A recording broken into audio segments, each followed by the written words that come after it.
Hi, my name is Katie Sweetman, and this is my latest webinar, the Eclipses of April and May 2023. Just kind of like sliding this one in, but it's always good to see where, what's going on with the eclipses, because typically the eclipses are the major markers of the astrology each year.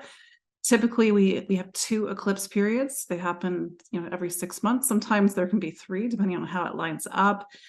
It just so happens that 2023 has a lot of other big astrology. So these eclipses almost got overshadowed by Saturn going into Pisces at the beginning of March, Pluto going into Aquarius at the end of March. Here we are, it's April 19th as I record this, and we're on the cusp of a solar eclipse. Even though the eclipses happen right now, or in 2 weeks, we're gonna have a lunar eclipse, they're actually a 6-month chapter that is active, and in this case, all the way until October 14th, when we have our first Libra eclipse. So of course, it's important to understand, well, what's happening now with these eclipses, but how we're going to have these key moments. For example, sometimes the eclipses don't really present themselves till a month after. We have to get to the new moon that happens after the eclipse. I think this one's in June or later in May. Or we have to get to the midpoint of the eclipses. So this will be June, end of June, going into July. So that said, let's start the presentation.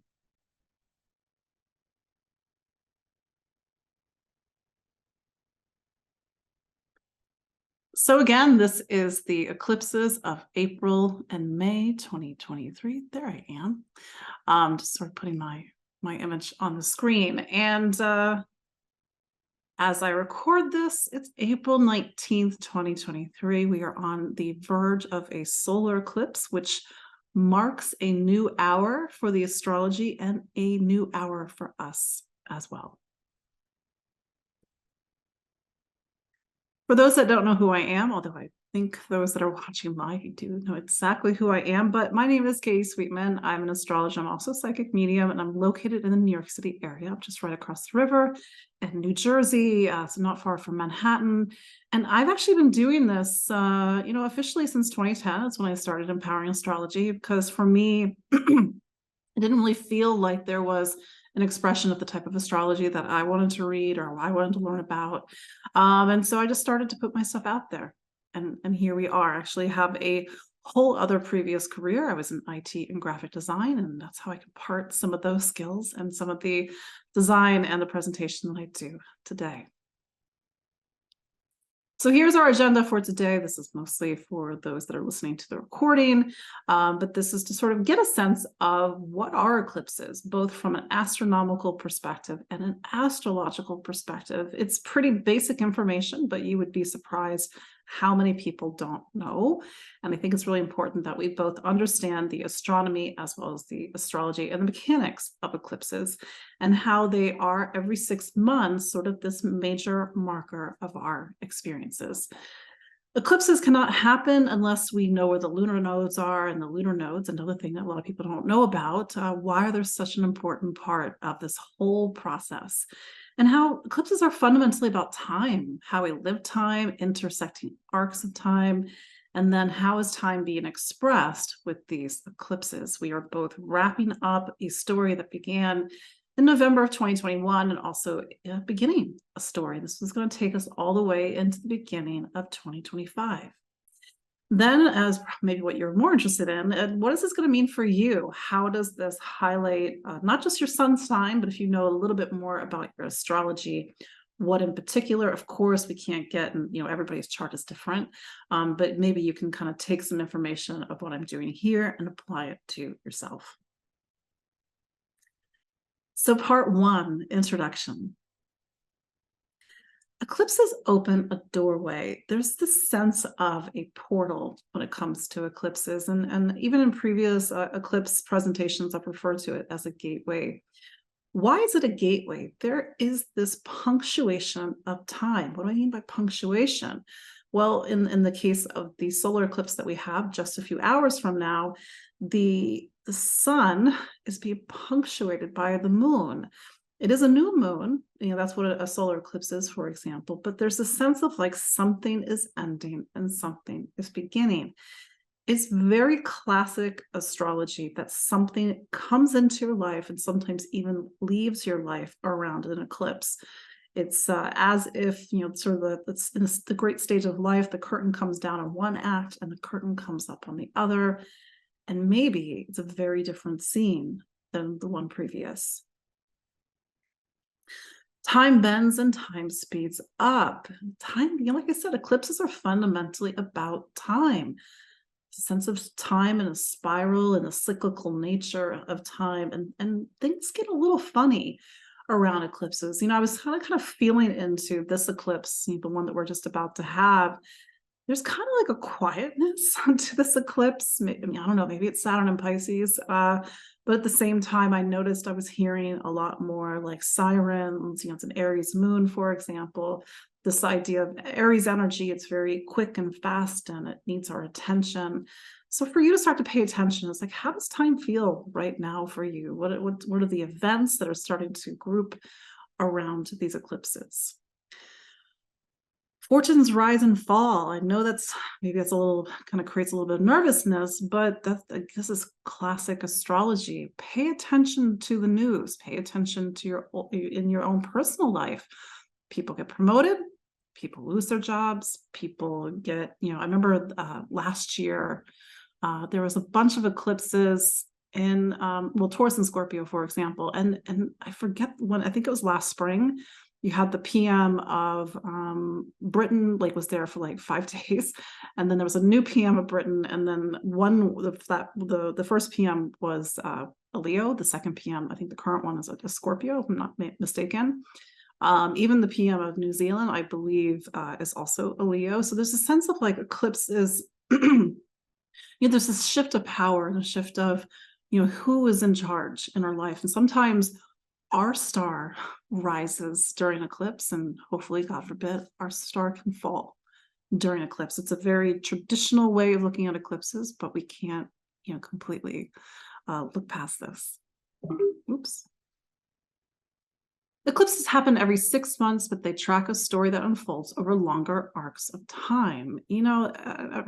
Something that I do a lot in my work, I reference back to different points.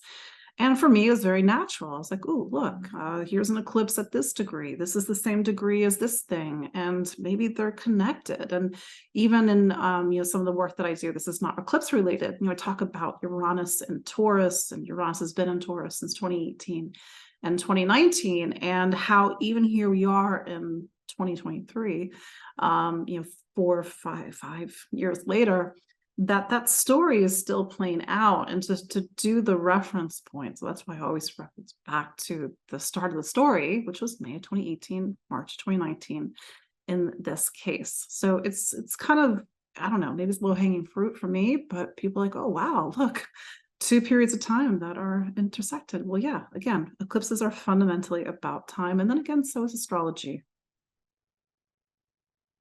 I used this metaphor a few moments ago, but one of the ways in which I talk about eclipses is at the great stage of our lives, ready for the next act, sometimes dramatically so.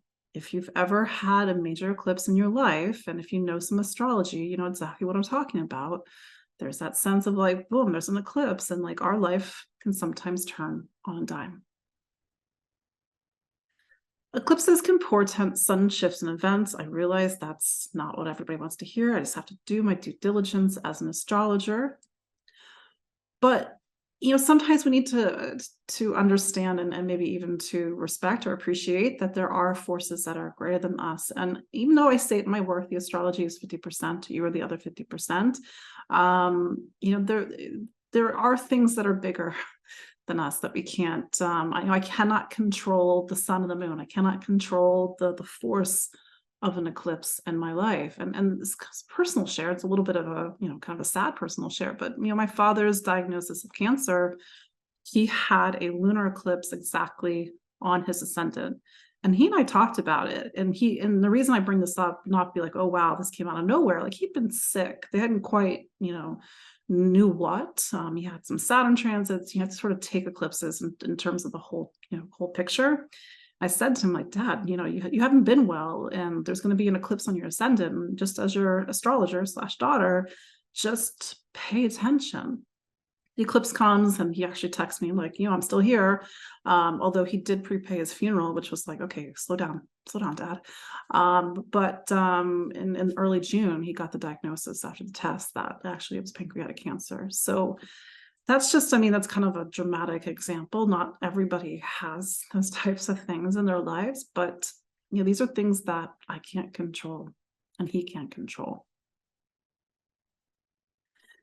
Eclipses are vortices of energy. That's the thing, they're energy. What else is energy? There's great forces in the universe. Again, time's an energy. The sun, the moon, the moving the planets is an energy. I'm just a teeny tiny human being. I'm powerful in my own way, in the sense of the things that I can impact, but I have to sort of respect that this is something that's bigger than me, and it's ushering something new into my life, and then subsequently ushering something new into your life. Our connection to the sun and the moon, twin forces of life, is momentarily cut. This is why it's a punctuation. And sometimes there's this like, oh, eclipses. And I'm just like, you realize that the sun, which is the force of life, is blocked. Could be for a minute, could be for 3 minutes, but it's blocked. And I think there's something to be said about that. Eclipses will activate a certain part of our chart.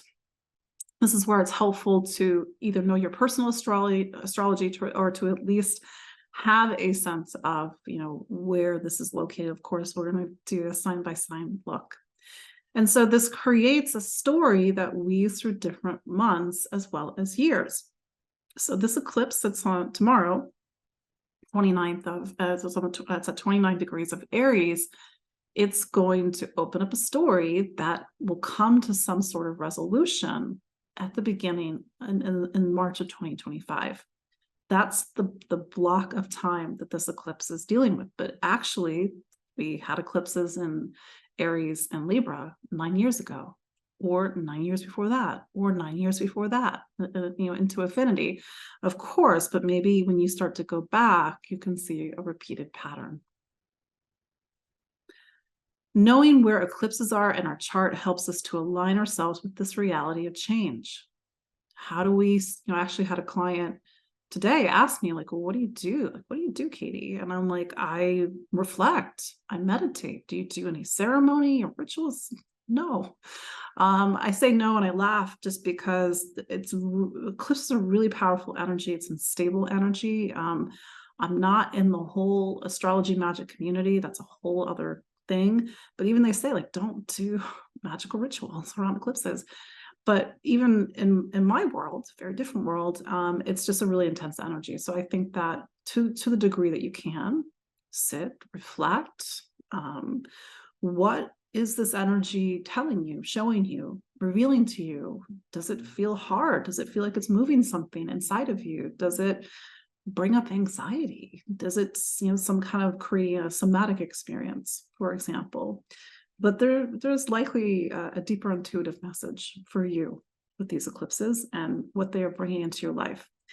And just as an aside note, and I'm sure I have this at another point in the presentation, eclipses are the harbingers of the major milestones of your life, including the good stuff, a promotion, a marriage or a relationship, the birth of a child, a major move, for example. So it's not to kind of give it a little bit of a negative sheen, of course not.